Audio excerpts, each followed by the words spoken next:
트렁크 시신 사건의 범인 김일곤은 잔혹한 범행에 대한 죄책감은커녕 개인적인 원한을 드러내면서 분노를 표출했습니다. 김일곤에 대해서는 어제 구속영장이 신청이 된 상태인데요. 취재 기자와 함께 이번 사건 수사 상황 알아보겠습니다. 자, 강희경 기자, 안녕하십니까? 안녕하십니까? 자, 어제 저녁에 구속영장이 신청이 됐죠? 네, 어제 저녁에 경찰이 김일곤에 대한 구속영장을 신청을 했습니다.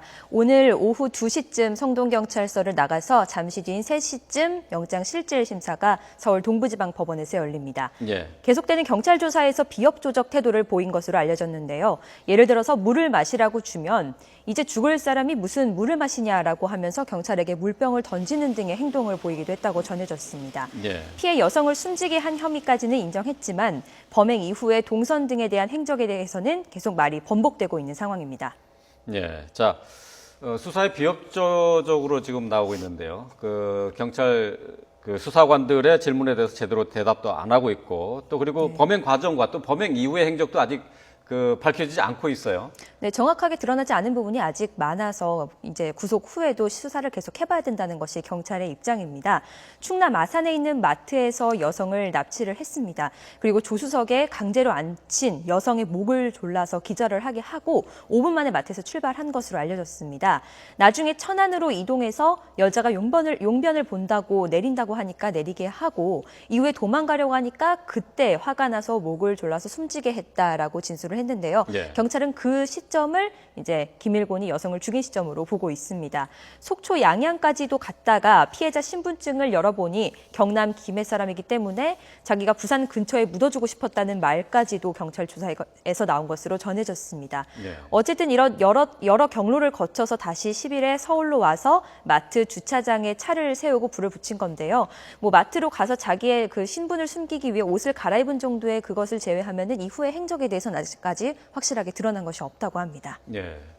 시신을 차에 태우고 트렁크에 태우고 차를 불을 태운 이유는 역시 완전 범죄를 노린 것 아닌가? 범행을 숨기기 위해서 그런 것 아니겠습니까? 그렇죠. 실제 경찰 조사에서도 차량 안에 내 짐이 있었고 내 유전자가 묻어 있을 것 같았기 때문에 네. 경찰이 자기를 그 차를 보면 자기가 범인이란 건 알 수 있을 것 같아서 불을 질렀다라고 진술을 했다고 전해졌습니다. 네. 당시 시신을 확인한 경찰 말에 의하면 과학 수사가 불가능할 정도로 시신이 많이 훼손돼 있었기도 했다고 합니다. 네. 자신의 DNA가 묻어있을 거라고 생각하는 부분은 다 훼손하는 등 잔인하고 치밀한 모습을 보인 부분이라고 할 수 있습니다. 도주하는 과정에서도 여러 가지 행적을 보였는데요. 차 번호판을 훔쳐서 여러 차례 바꿔 끼고 다니고 톨게이트를 지나갈 땐 들어갈 땐 통행권을 뽑고 나갈 때는 하이패스를 이용하는 등 나름대로 머리를 굴려서 추적을 피하려고 했던 정황도 드러났습니다. 예.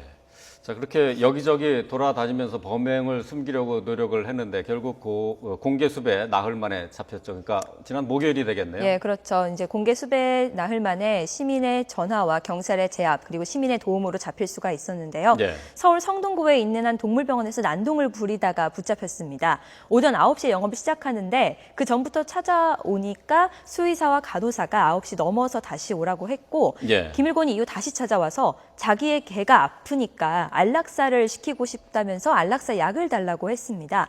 그런데 이제 개도 데려오지 않고 안락사 약을 갑자기 달라고 하니까 이상하게 생각한 수의사가 거절을 했습니다. 김일곤이 세 번째로 또 10시 50분쯤 동물병원에 나타났는데요. 또다시 동물 안락사용 약을 달라고 요구했고 이번에도 수의사가 약을 주지 않자 이제 김일곤이 흉기를 휘두르며 위협을 했던 것으로 알려졌습니다. 예. 수의사와 간호사가 급히 진료실로 피해서 문을 걸어 잠그고 112에 신고를 했고요. 김일곤은 바로 병원을 빠져나가 달아났고 마침 신고를 받고 출동하던 경찰들이 이제 김일곤을 붙잡을 수가 있었습니다. 그래서 이제 그렇게 해서 김일곤이 시민의 도움과 경찰의 제압으로 예. 잡혔고 격투 끝에 체포했는데 그 과정에서 영상이 많이 이제 이슈가 예. 되기도 했었습니다. 검거하는 과정이 CCTV에 그대로 다 담겨져 예. 있었죠. 네, 이 그렇습니다. 과정에서 시민들이 합세를 해서 같이 범인을 검거하는 그런데 도움을 줬었던 것으로 이렇게 나타났는데요. 예, 그렇죠. 저희가 영상을 단독으로 확보해서 여러 차례 예. 보도를 한 적이 있었는데요. 예, 지금 보시는 영상에서 확인할 수 있습니다. 예. 화단 옆에 김일곤이 누워 있고 경찰이 이제 제압을 2명이 하고 있어요. 시민이 이제 주저하는 듯하면서 다가가더니 이제 팔을 손으로 밟아서 흉기를 빼앗는 것까지 시민이 이제 하고 있습니다. 경찰이 김 씨를 바닥에 간신히 눕히고 해서 흉기를 이제 빼앗으려고 했는데도 실패하자 시민이 달려들어서 도움을 준 건데요. 이때 또 다른 남성이 오른쪽에서 나타나서 도움을 줬고 경찰이 김 씨의 손에 수갑을 채울 때까지 남성은 끝까지 다리를 붙잡으면서 체포 과정을 도와줬습니다. 예. 체포 과정에서 공을 세운 경찰 2명은 특진이 됐고요. 이 시민 2명에게는 용감한 시민상이 수여됐습니다. 네.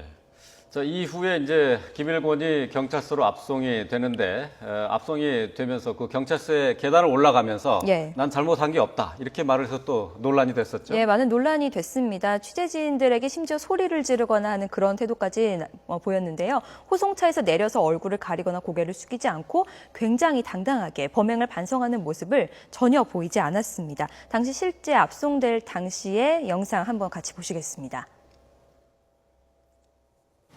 난 잘못한 게 없습니다. 어떻게 잘못한 게 없어요, 나. 어디 지내다 계셨어요? 어디 계셨어요? 나한테 살아야 돼. 난 잘못한 게 없고, 나는 그 앞으로 살아야 된다고. 네.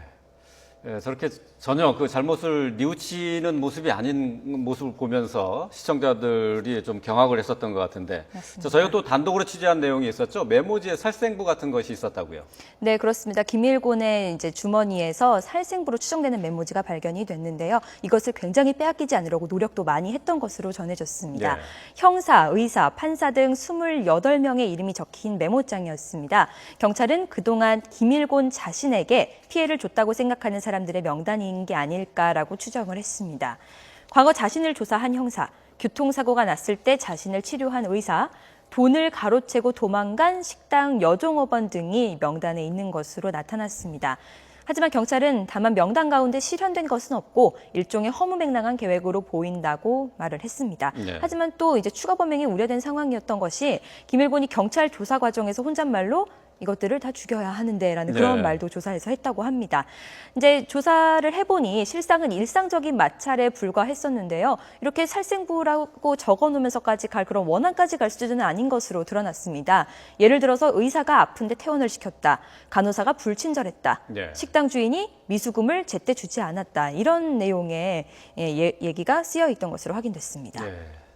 그 메모에 써있던 사람들을 다 죽였어야 됐다 이런 말을 혼잣말처럼 중얼거렸다고 하는데 그렇습니다.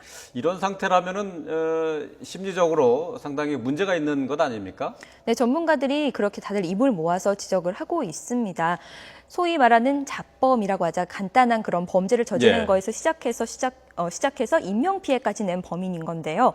성인이 된 이후에 교도소에 머물렀던 기간이 굉장히 긴 사람입니다. 이렇다 보니 조사나 재판 등 과정에서 자신 나름대로는 억울함이 있다고 생각해서 이제 특정 형사 같은 명단을 만든 겁니다.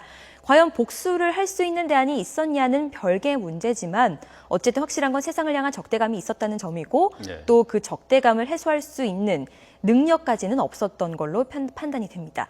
또 명부까지 적어놨다는 건 편집증적인 성격이 다소 있다는 건데요. 네. 섭섭한 사람들의 이름을 적어놔야 직성이 풀리는 성격이라고 전문가들은 분석했습니다. 이런 여러 점을 볼 때 사회생활을 하기에는 부적절한 모습을 많이 보인다고 이제 전문가들이 얘기했고요. 또 경찰 조사에서도 나왔지만 시신에 불을 붙이고 훼손하고 도주하면서 아무런 죄책감도 보이지 않는 그런 모습을 보면 사이코패스적인 성향도 다분히 보인다는 분석도 많이 나오고 있습니다. 네. 그 검거 당시에 흉기도 차고 있었고요. 또 살생부로 보이는 메모지, 또 거기다가 범행 이후에는 차분한 모습까지 보여서 CCTV에 그렇습니다. 예. 나타난 모습을 보면은 범행을 한 사람이라고 볼 수 없을 정도로 차분한 모습이었는데 이런 것들을 종합해서 볼 때 전문가들은 어떻게 분석을 하고 있습니까? 예, 종합적인 분석으로 보면 신체적인 장애가 조금 있었기 때문에 신체적인 기능도 떨어지고 인지 능력도 떨어지는 하지만 범죄력은 상당히 진전된 사이코패스의 전형을 보이고 있다라고 분석을 합니다. 그런 것들이 이제 문제는 어렸을 때부터 나타난 건 아니고 전과 22범이라는 내용을 살펴볼 필요가 있습니다. 교도소를 넘나들면서 사회화를 놓친 은둔형 외톨이라고 분석이 되는데요. 반복된 범행과 수감 생활로 범죄력까지 진전이 되면서 22범 전과범으로까지 이르게 된 것이 아닌가라는 분석이 나오고 있습니다. 네, 말씀하신 대로 전과가 22범이면은 그 사이에 얼마든지 사회에서 교정할 수 있는 기회가 있지 않았을까 이렇게 그렇습니다. 아쉬워하는 분들도 많이 있는데요. 그것이 문제점으로 많이 지적되는 부분입니다. 네. 우범자에 대한 관리가 전혀 제대로 이루어지지 않았다는 분석인데요. 김일곤은 사람들과의 연고도 없었고 교도소를 넘나들면서 사회화 기회를 일찍이 놓친 사람입니다. 거기에 위법의 정도가 점점 심해지는 상황이었으면 이런 범죄가 일어날 수 있었을 거란 걸 예견할 수 있었어야 한다고 전문가들은 강조하고 또 지적합니다.